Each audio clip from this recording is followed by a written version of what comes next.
Hello दोस्तों, आपका हमारे यूट्यूब चैनल टेक की जीके जीएस पॉइंट में बहुत बहुत स्वागत है। दोस्तों, आज हम लोग बात करने वाले हैं प्रथम पंचवर्षीय योजना के बारे में। इससे एक क्वेश्चन जरूर एग्जाम में देखने को मिलता है।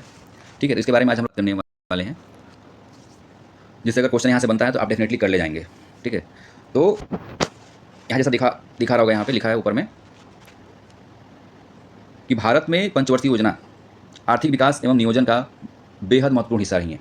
1951 से लेकर 2017 1951 टू 2017 तक टोटल 12 पंचवर्षीय योजनाएं लागू की गई, जिसके बाद योजना आयोग के स्थान पर नीति आयोग, जैसा यहाँ दिखा रहा होगा, नीति आयोग का गठन किया गया।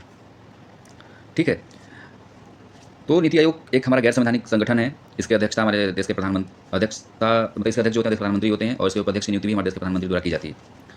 अगला हम लोग इसमें बात करने वाले हैं प्रथम पंचवर्षीय योजनाओं के बारे में। ठीक है, अब यहाँ से हम एक योजनाओं के बारे में डिटेल्स में देखेंगे जो क्या क्वेश्चन पूछता है। तो पहला क्वेश्चन पूछेगा कि प्रथम पंचवर्षीय योजना कब से कब तक चली है, तो ये हमारी चली है 1951 टू 1956 तक चली है। ठीक है, कौन से मॉडल पे है? एचडी मॉडल पे आधारित है। अब इसको याद करने का ट्रिक क्या है, जिससे आप कभी नहीं भूलेंगे? इसको याद करने का ट्रिक ये है, एचडी। हेराल्ड डोमर मॉडल में हमारा एचडी वर्ड आ रहा है। एच से मतलब हो गया हमारा हीराकुंड, और डी से हो गया दामोदर। दो हमारी परियोजनाएं याद हो गई, तो और एक हमारी हो गई, बच रही है भाखड़ा नागल, दामोदर और हीराकुंड जैसी बड़ी सिंचाई और बहुउद्देशीय नदी घाटी परियोजनाएं शुरू की गई। और इसका परिणाम क्या था? इसमें बेसिकली था हमारा ये योजना बहुत सफल रही। इसमें 3.6 की विकास दर हासिल, लक्ष्य जबकि 2.1% था। इसमें टारगेट दिया गया था कि देश की इकोनॉमी को हम 2.1% तक बढ़ाने का इसमें टारगेट किया गया था, लेकिन ये योजना बहुत सफल रही, जिसके कारण यह 3.6 की विकास दर रही है। ठीक है, 3.6% की विकास दर इसमें हासिल की गई।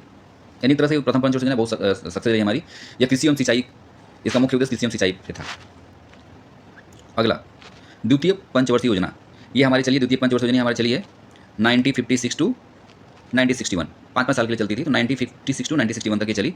ये हमारी आधारित है कौन से मॉडल पे? पीसी महानबोलिस। अब देख रहे होंगे यहाँ पे वर्ड पकड़िए आप, पीसी। पी और सी को पकड़िए। पी से हो गया पश्चिम बंगाल, सी से हो गया छत्तीसगढ़। तो पश्चिम बंगाल में हमारी बड़ी मतलब एक पश्चिम बंगाल में दुर्गापुर, और कोयला में उड़ीसा, और छत्तीसगढ़ में भिलाई। ये बेसिकली यहाँ पे 3 स्टील प्लांट्स की स्थापना की गई। मतलब इसका मुख्य उद्देश्य क्या था? द्वितीय पंचवर्षीय योजना का मुख्य उद्देश्य था भारी उद्योग एवं तीव्र औद्योगिकरण पर विशेष जोर दिया गया। इसमें इसका रिजल्ट क्या रहा? ये काफ़ी हद तक सफल रही, लेकिन इसमें विदेशी मुद्रा का सामना करना पड़ा, कमी का सामना करना पड़ा। और इसमें हमारी जो डेवलपमेंट रेट रही है 4.2% रही। तो एक तरीके से हमारी दूसरी पंचवर्षीय योजना भी बहुत सक्सेस रही है। ठीक है, बाकी आप ट्रिक से याद कर सकते हैं। P4 हो गया हमारा पश्चिम बंगाल, और सी से हो गया छत्तीसगढ़। पश्चिम बंगाल में हमारी एक स्टील प्लांट है दुर्गापुर, और सी छत्तीसगढ़ में हमारी है भिलाई, और राउरकेला उड़ीसा में हमारी है।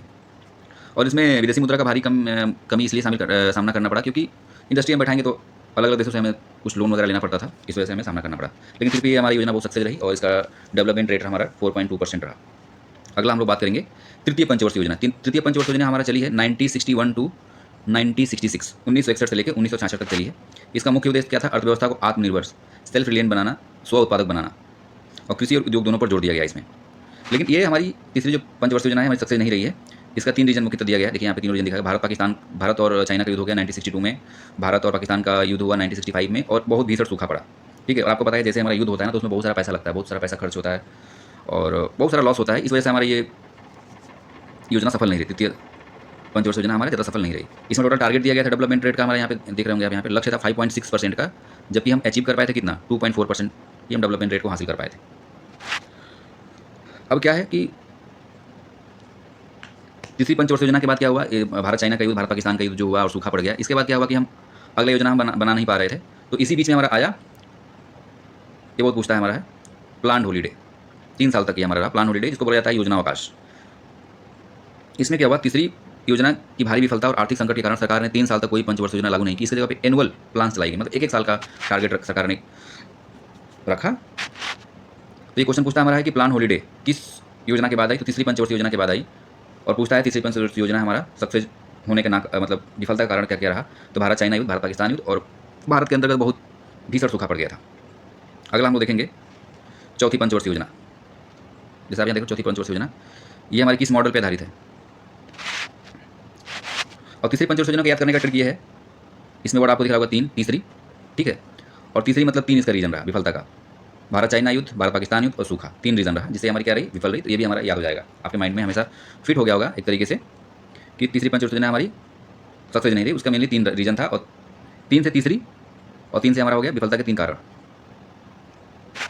अगला चौथी पंचवर्षीय योजना में क्या क्या है? ये हमारी कौन से मॉडल पर आधारित थी? ये मॉडल हमारी आधारित थी अशोक रुद्र और एलिस एकमाय मॉडल पर आधारित थी, गाडगिल फार्मूला पर आधारित थी।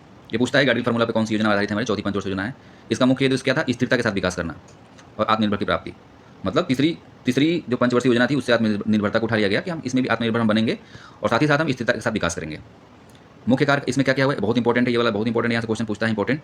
1969 में टोटल 14 जो हमारी बैंक थी उसका नेशनलाइजेशन किया गया, राष्ट्रीयकरण किया गया, और 74 में उसके 5 साल बाद लास्ट में, मतलब जब ये योजना शुरू हुई चौथी, तो 69 में क्या कर दिया गया, 69 में हमारा 14 बैंकों का राष्ट्रीयकरण कर दिया गया, और 74 जो हमारा है लास्ट में, इस योजना के चौथी पंचवर्षीय योजना के लास्ट में ही एक बुनियादी परमाणु परीक्षण किया गया जिसको बोला जाता है स्माइलिंग बुद्धा। ये क्वेश्चन पूछता है कि स्माइलिंग बुद्धा परीक्षण कौन सी योजना के तहत किया गया, चौथी पंचवर्षीय योजना किया गया, जो कब से कब तक चली, 1969 से लेकर 1974 तक चली।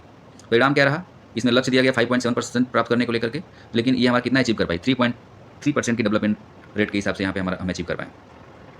अगला हम लोग बात करेंगे पाँचवीं पंचवर्षीय योजना 1974 से लेकर 1978 तक चली। ये चलना चाहिए था 1989 तक, लेकिन एक साल का इसमें गैप रह गया है, ठीक है, ये 4 साल तक ही चली।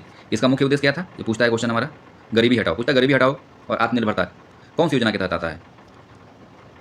तो गरीबी हटाओ का उद्देश्य और आत्मनिर्भरता ये हमारी प्रथम पंचवर्षीय योजना की बात की गई थी। इसमें प्रमुख कार्य क्या हुए, इसमें न्यूनतम आवश्यकताओं का कार्यक्रम और 20 सूत्री कार्यक्रम शुरुआत हुआ।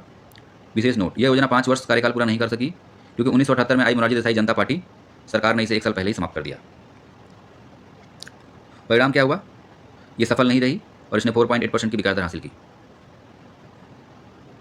और अंतराल योजना ये जिसको बोलते हैं सैल्यू प्लान, ये 5वीं पंचवर्षीय योजना के तहत आया, ठीक है। अगला हम लोग देखेंगे छठी पंचवर्षीय योजना। छठी पंचवर्षीय योजना में क्या हुआ हमारा, ये हमारी आई 1980 से लेकर 85 तक। इसका मुख्य उद्देश्य क्या था, छठी पंचवर्षीय योजना का मुख्य उद्देश्य क्या था, आप देख सकते हैं लिखा हुआ गरीबी निवारण, आर्थिक विकास एवं आधुनिकरण, गरीबी निवारण, आर्थिक विकास एवं आधुनिकरण, विशेष इसमें ध्यान दिया गया।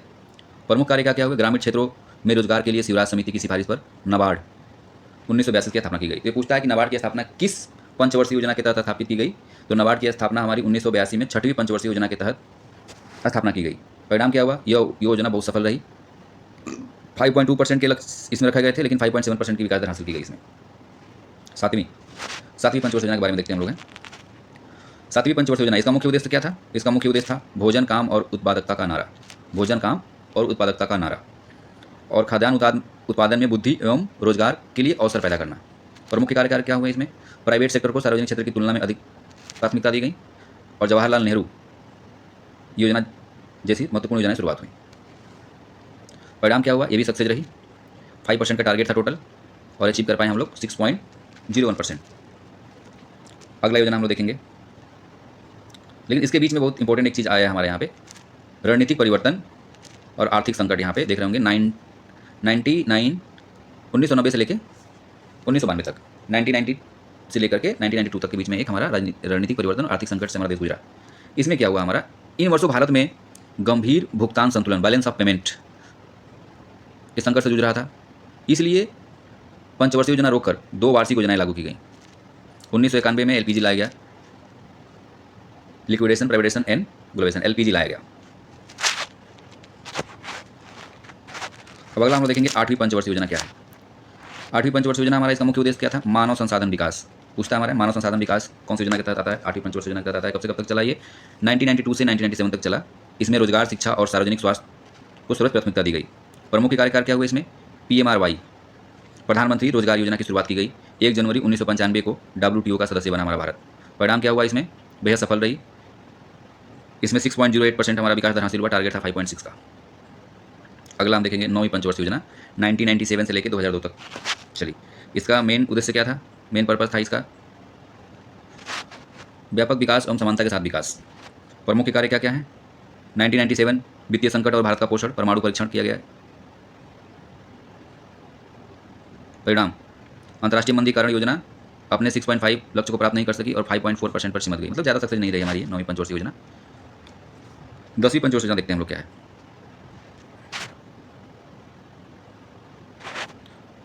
इसका मुख्य उद्देश्य था 10 वर्षों में